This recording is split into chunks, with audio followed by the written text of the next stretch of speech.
پروردگار، اللہ تم میں سے ان لوگوں کو بھی جانتا ہے جو لوگوں کو منع کرتے ہیں اور اپنے بھائیوں سے کہتے ہیں کہ ہمارے پاس چلے آؤ، اور وہ لڑائی میں نہیں آتے مگر کم، یہ اس لیے کہ تم سے بخل کرتے ہیں۔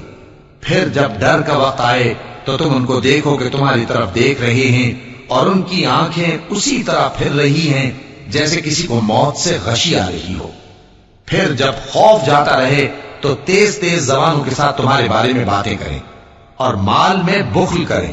یہ لوگ حقیقت میں ایمان لائے ہی نہ تھے، تو اللہ نے ان کے اعمال برباد کر دیے، اور یہ اللہ کو آسان تھا۔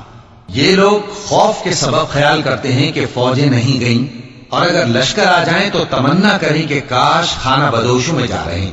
اور تمہاری خبر پوچھا کریں، اور اگر تمہارے درمیان ہو تو لڑائی نہ کریں مگر کم۔ مسلمانوں،